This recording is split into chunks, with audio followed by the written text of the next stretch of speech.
নমস্কার, আমি সমীরুল ইসলাম আর আপনারা দেখছেন নিউজ টোটাল। দর্শক, প্রথমত আপনাদের জানিয়ে দিই যে সারা পশ্চিমবঙ্গের পাশাপাশি সবুজ ঝড়ের পাশাপাশি চোপড়াতেও কিন্তু একেবারে সবুজ ঝড়ে পরিপূর্ণ। কারণ চোপড়া দার্জিলিং আসনটি হারলেও চোপড়াই বিধায়ক সাহেব কিংবা চোপড়ার বিধায়কের যারা ছায়াসঙ্গী রয়েছে, জিয়ারুল হক চোপড়া ব্লক ভাইস প্রেসিডেন্ট, তিনি কিন্তু বরাবরই বলে এসেছিলেন যে চোপড়া থেকে 1 লক্ষ লিড দেওয়া হবে। আজকে কিন্তু সেই কথা কিন্তু সত্যি হতে চলেছে।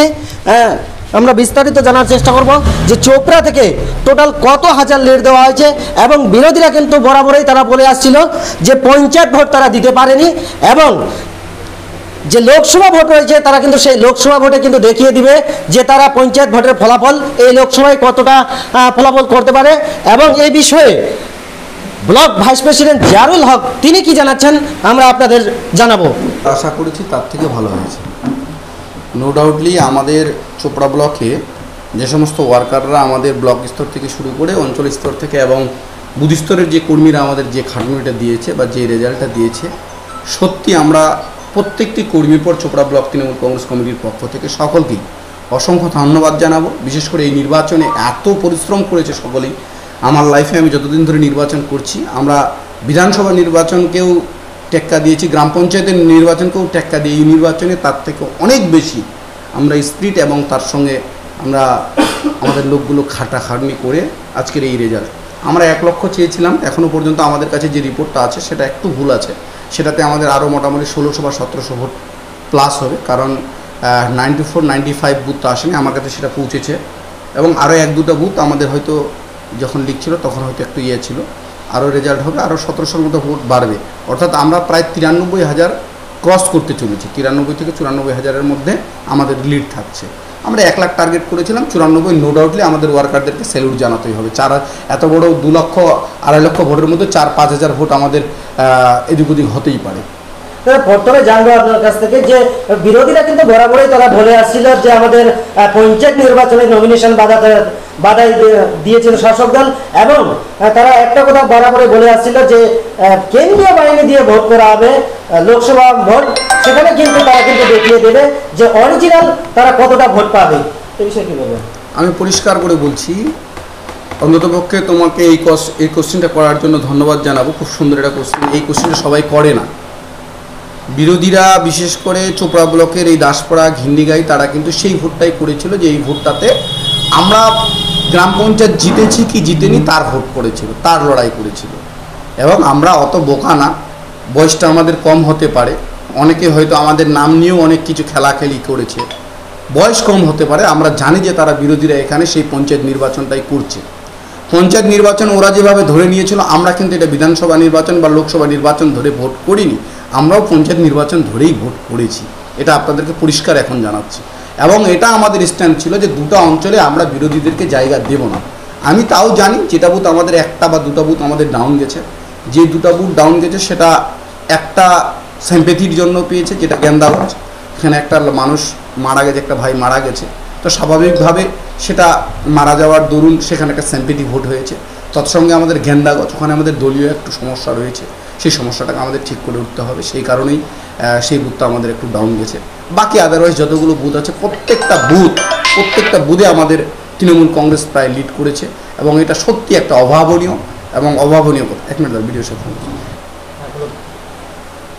আরেকটা কথা বলছিলাম দাদা, যে আপনাদের চোপড়া বিধানসভার মধ্যে 10টি অঞ্চলের মধ্যে 1টি অঞ্চলে কিন্তু যে ফলাফল রয়েছে সে ফলাফল কিন্তু অন্তত দুঃখের সহিত বলতে হচ্ছে যে খারাপ হয়েছে, সোনাপুর অঞ্চল। ঠিক কী কারণে? না দেখুন, সোনাপুর অঞ্চল আমরা তবু ওখানকার নেতৃত্বে আমাদেরকে স্যালুট জানাতে হবে। বিগত বিধানসভা নির্বাচনে যে নির্বাচন আমাদের প্রিয় বিধায়ক সাহেবের নির্বাচন ছিল, সেই নির্বাচনেও সেখানে 6 থেকে 7 হাজার ডাউন দিয়েছিল, 8,000-এর কাছাকাছি। সেখানে এবার তারা 3,000-এ নিয়ে আসতে পারেছে, মানে 3,000 মানুষকে বুঝাতে পেরেছে আমাদের ওখানকার নেতৃত্বরা, এবং 3,000 মানুষকে বুঝিয়ে আমাদের দলে আনতে পেরেছে। এটা আমাদের জন্য অনেক একটা বড় জয়। এবং সেখানকার নেতৃত্ব আমরা হয়তো বাইরে থেকে অনেক বলতেই পারি, কিন্তু সোনাপুরের যারা নেতৃত্ব দিয়েছে, ওখানে শুভেন্দু মাস্টার সহ যে নেতৃত্বরা দিয়েছে, একমাত্র তারাই জানে যে কী কষ্টকর নির্বাচনই না হয়েছে তাদের জন্য। বিশেষ করে বিজেপি ভোটটাকে কনভার্ট করে তৃণমূলে ফেলাটা সত্যি আমাদের উত্তরবঙ্গের জন্য খুব দায়ী এবং খুব মানে এটা খুব আমাদের কষ্টকর আমাদের জন্য, এটা আমি মনে করছি একজন লিডারশিপ হিসেবে। কতটা ফলের আশা করেছিলেন সারা পশ্চিমবঙ্গে এবং কতটা পশ্চিমবাংলায় আমরা প্রথম থেকেই ধরেছিলাম, এটা আমার ব্যক্তিগত অনুমান ছিল যে বিজেপি 10 থেকে 12 গণ্ডি পড়াবে না এবং আমরা 25 থেকে 32-এর মধ্যে আমরা থাকবো, এটা আমার একটা টার্গেট ছিল, বা 27 থেকে 25। কিন্তু যখন একদম দুঃখের সহিত এটা বলতে হয় এবং অপ্রিয় সত্য হলেও স্বীকার করতে হবে, যখন এক্সিট পোল দালাল মিডিয়া এবং এই মোদির মিডিয়া যেভাবে দেখাচ্ছিল, একটা কোনো চ্যানেল দেখায়নি যে 17টা প্লাস আমরা সিট পাচ্ছি। 12 থেকে 17, 13 থেকে 17, 14 থেকে 17, 18 থেকে 20, দ্যাটস অল, এর উপরে কেউ দেখাতে পারলো না। তখন কিন্তু আমরা সত্যি একটু মনে মনে একটু হলো যে কোথায় কি ভুল হলো আমাদের, কিন্তু বিশ্বাস ছিল। সেই জন্য আমি ইলেকশনের আগের দিন আমার ফেসবুক পেজে এটাও লিখেছিলাম যে 25+ যদি আমাদের পশ্চিমবাংলায় না হয়, 28+, তাহলে কিন্তু আমি রাজনীতি করতে ছেড়ে দেবো, এটা আমার বিশ্বাস ছিল এবং সেটাই হয়েছে।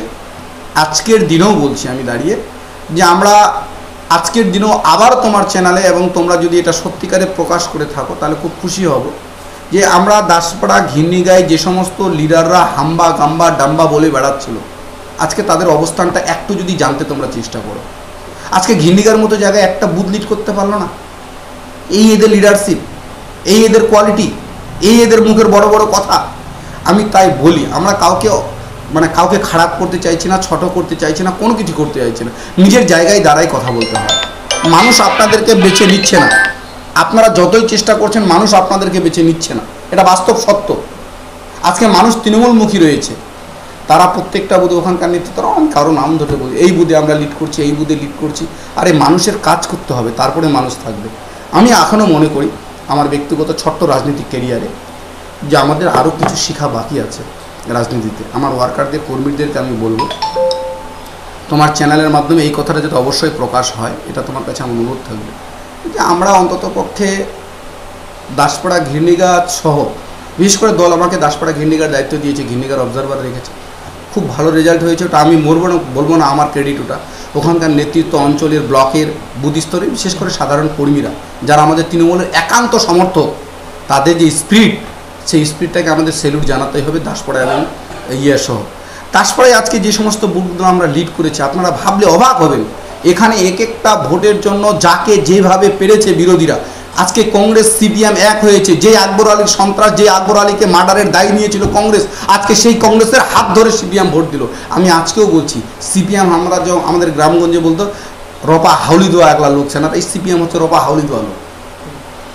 সারা জীবন দেখবেন, চ্যালেঞ্জ করে বলছি এটা কথা, আমার চ্যালেঞ্জ অন রেকর্ড, এখানে যদি সিপিএম এর টিকিট হতো, আজকে দাসপাড়া ঘিন্নিগায় যা রেজাল্ট হয়েছে 6000 ভোট বেড়ে যেত, 6 থেকে 7000 ভোট তৃণমূলের বেড়ে যেত। কারণ কংগ্রেসটা জীবনে সিপিএমকে ভোট দেবে না, এটা আমার চ্যালেঞ্জ করা কথা থাকলো। কিন্তু আমরা তো বেসরা সিপিএম, এরা ভোট দিবে কিন্তু ইমাক দিবেনি।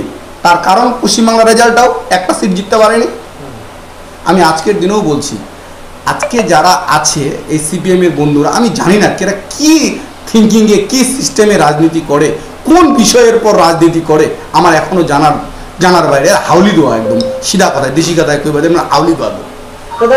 যেভাবে পশ্চিমবঙ্গে সবুজ ঝড় উঠেছে বা সবুজ ঝড় হয়েছে, তবে এই যে সবুজ ঝড়ের পেছনে কি লক্ষ্মীর ভান্ডার অ্যান্টিবায়োটিক হিসেবে কাজ করলো?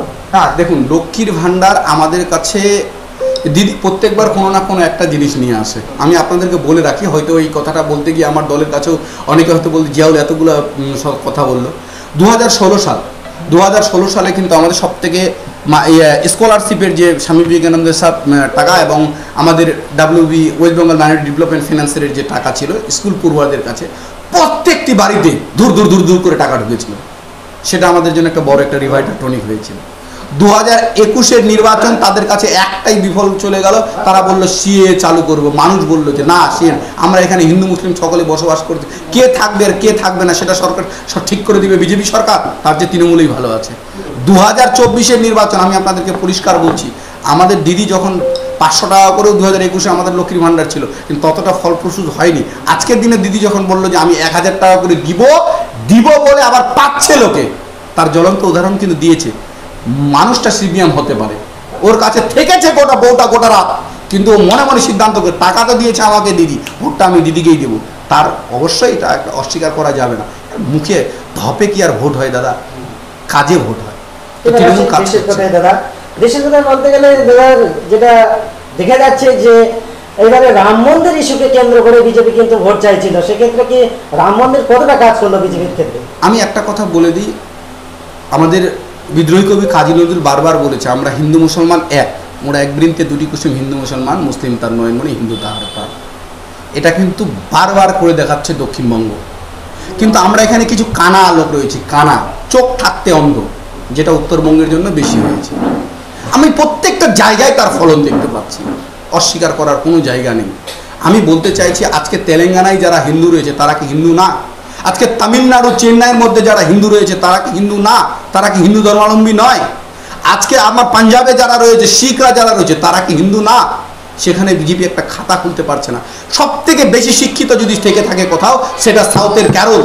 কেরলে আজকে একটা সিট মাত্র পেয়েছে এইবার প্রথম, বাকি প্রত্যেকটা সিট বিপক্ষে ইন্ডিয়া জোটের কাছে গেছে। আজকে পাঞ্জাবে একটা সিট যায়নি, প্রত্যেকটা সিট ইন্ডিয়া জোটের কাছে গেছে। আজকে আপনার তামিলনাড়ুতে একটা সিট পেল না, সবগুলো হচ্ছে ইন্ডিয়া জোটের পক্ষে গেল। তার কারণটা কি? সেখানকার লোকগুলো কি হিন্দু না? রাম মন্দির কি তারা দেখেনি যে রাম মন্দির হয়েছে? আজকে সব থেকে বড় কথা, যেই জায়গায় রাম মন্দির হয়েছে সেই সিটটা বিজেপি জিততে পারেনি, অথচ আমাদের এলাকার কিছু মানুষ এরা কিন্তু ভোট দিয়েছে বিজেপিকে। আজকে দুঃখের সহিত বলতে হয় দাসপাড়াতে 2-3টা বুথ রয়েছে, হ্যাঁ ভোট বেড়েছে নো ডাউটলি, কিন্তু ভোটগুলো ওরা বিজেপিকে দিয়েছে। আমি অনুরোধ রাখবো আমার দলের নেতৃত্বদের কাছে, যে সমস্ত বুথে বিজেপিরা ভালো ফল করেছে, যে সমস্ত বুথে, সেই সমস্ত বুথের ওয়ার্কারদের, নেতৃত্বদের যে কোনো কাজ করার আগে দলের সঙ্গে আলোচনা না করে যাতে কাজ না করে। আর যদি দলের সঙ্গে আলোচনা না করে কাজ করতে চায়, আমার থেকে খারাপ কেউ হবে না, এটুকু আমি বলে দিতে চাইছি। তো পরিশেষে আপনার কাছ থেকে জানবো, দেশের কথায় আসি, কি হতে পারে প্রধানমন্ত্রী? আমি দেখো, আমরা অত বড় রাজনীতি নয়, আমরা অত বড় রাজনীতি করি না। দেশের রাজনীতিতে আমি শুধু এটুকুই বলবো যে মানুষের, বিশেষ করে উত্তরবঙ্গ বাদ দিয়ে ভারতবর্ষের মানুষ, উত্তরবঙ্গ বাদ দিয়ে ভারতবর্ষের মানুষের শুভ বুদ্ধির উদয় হয়েছে। আজকে মানুষ তার প্রমাণ দেখিয়েছে, প্রত্যেকটা জায়গায় মানুষ প্রমাণ দেখিয়েছে, প্রমাণ দেখিয়ে দিয়েছে এই বিজেপি সরকারকে আর রাখা যাবে না। তারপরেও আমি আপনাদেরকে বলছি, যতগুলো এরা ভয় দেখাচ্ছিল মানুষকে, সেই ভয়গুলোর একেবারে বিপরীতে আজকে কাজ হচ্ছে। আর বিজেপি সরকার সেই কাজটা করতে পারবে না। ওরা যে একচেটিয়াভাবে জমিদারপনা চালাতে চাইছিল, সেই জমিদারপনা আর চলবে না। তুগলকি মানে হিটলারি রাজ চলবে না, ওয়ান ম্যান আর্মি চলবে না। কারণ এখন পার্লামেন্টে বিল পাস করতে গেলে 1/3 মানে সমর্থনের দরকার, সেটা আদৌ আর বিজেপি বা এনডিএ জোট কোনো মতেই পাচ্ছে না। অত ভারতবর্ষের জন্য নৈতিক একটা জয় হয়ে গেছে। বিজয় উৎসব হচ্ছে কি দাসপাড়া অঞ্চল, দাসপাড়া অঞ্চলে অবশ্যই হবে, চোপড়া ব্লকে অবশ্যই হবে, দাসপাড়া ঘিন্ডিগা অঞ্চল মিলে বড় সড় আকারের বিজয় উৎসব হবে। তার কারণ একটাই, এখানে বিরোধীরা একটুকু তাদের জায়গা নেই, তারপরে অনেক কিছু বলি দিয়েছে, অনেক কিছু বক্তৃতা দিয়েছে তারা। এই বক্তৃতার জবাব আমরা দেব বিজয় মিছিলের মাধ্যম দিয়ে, তবে শান্তিপ্রিয় মিছিলের মাধ্যম দিয়ে। আবারও আপনাদেরকে বলি, আমার এলাকার মানুষদের কাছে আমি অনুরোধ করব, মানুষ আমাদেরকে আবার ক্ষমতায় নিয়ে এসেছে, আবার ভালো ভোট দিয়েছে, আমাদের দায়বদ্ধতা আরও বেড়েছে।